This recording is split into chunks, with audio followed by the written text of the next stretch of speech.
and worked in Indiana and Georgia and and Louisiana.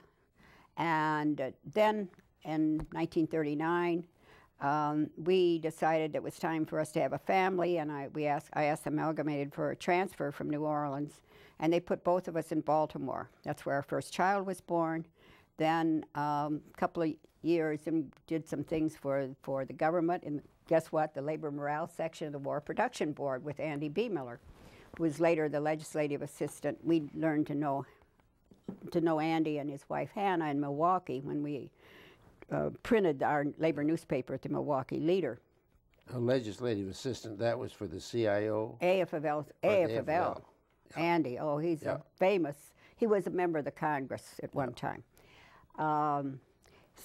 So during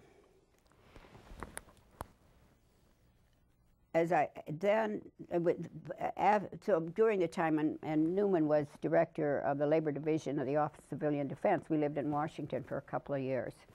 And then my husband wanted to come to Detroit. There were lots of people who wanted to become members of to participate in the tremendous achievements of this baby burgeoning union, the United Auto Workers of America. So we came to Detroit, and Newman worked in the Ford plant during the war, making airplanes.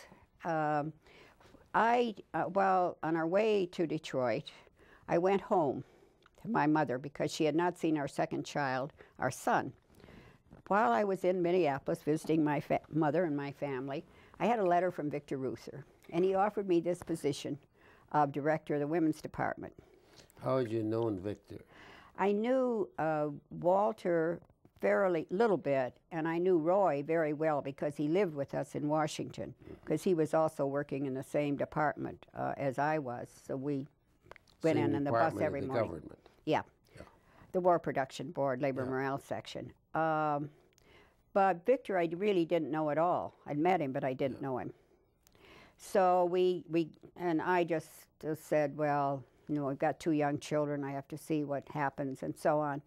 And I remember one night at a party at Vic and Sophie's home, I said to Victor, you've been so patient. I just think that you should find somebody else, because try as hard as I could not find a satisfactory child care program for my 2 children, babies, so to speak. They were both under 5.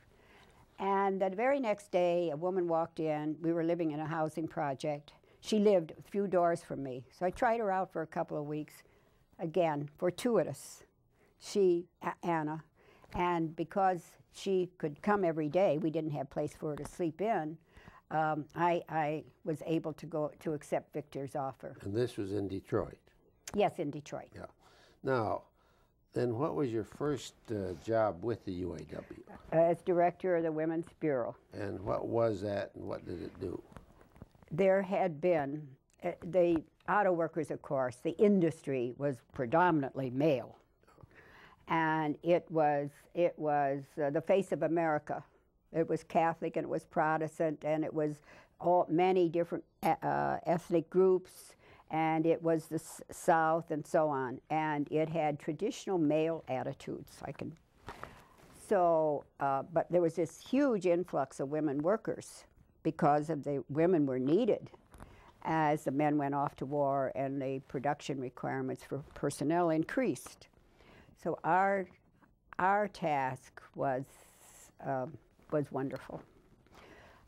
What we tried to do was to develop a women's program, and we had a National Women's Conference, for example, which was the first time that, you know, it was sponsored by the International Union, a women's conference. Was this just inviting UAW yeah, women? Yes, UAW from across the country.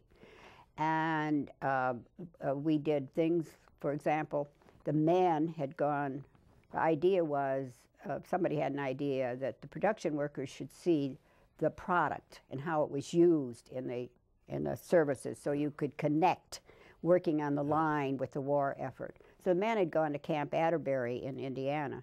So we said, well, the women should do the same thing. So we had 150 women that went to Fort Knox, which was tanks. And we had a great time. 150 went on the train. Some of the women, it's the first time they'd been on a train, and on a train.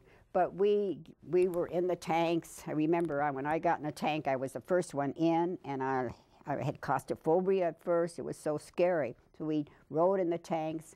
We crawled. They had training in which, in camouflage suits, you crawl along the ground, and then when training they would fire live shots. Well, they didn't fire live shots over us, but they fired blanks or something. So we had to keep our heads down and crawl.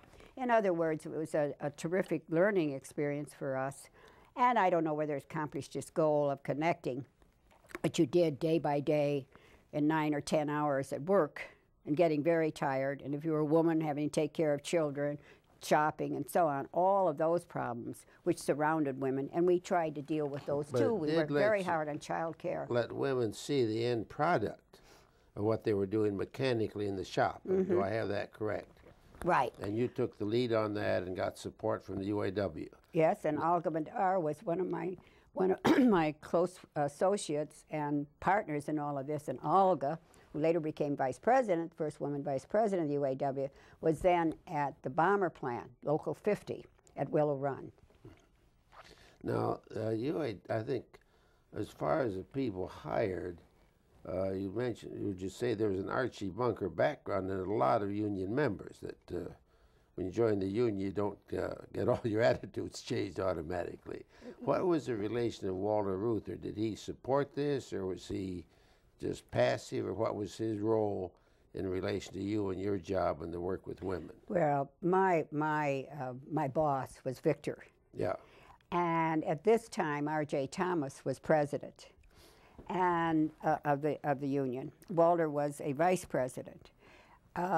I did not see a lot of Walter in those days. I saw a lot of Victor and the Reuther, the Reuther associates, his close friends.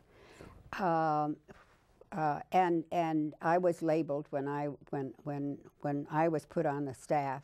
I remember there were some leaflets saying, here's another socialist, which somebody got out. I don't even know which group. There were many, many different groups in the union. This, remember, it was all so new and creative, and so much spontaneity, and so much, some people would say, irresponsibility when you thought of the things that were happening in the shop.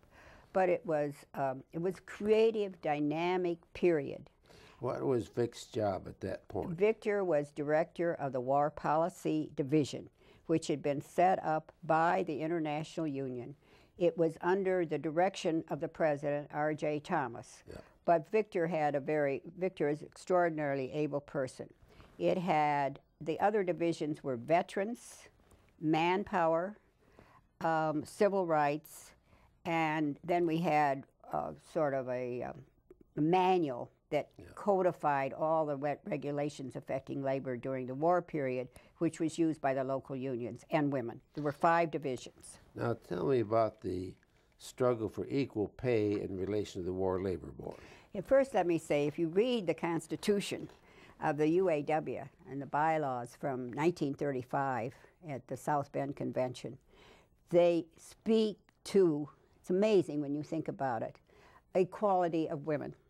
A maternity leave for women, for example. What year was that? 1935. And that was pretty unusual at that time. It really was very unusual. Of course, taking what is said in a constitution and applying it is a different thing. Yeah. There was a part of the UAW philosophy at that time. Secondly, during the war, when it became so apparent that there were going to be, first there were like 25%, 225,000 women, and then there were 250,000 women that had entered war production plants under the UAW collective bargaining agreements.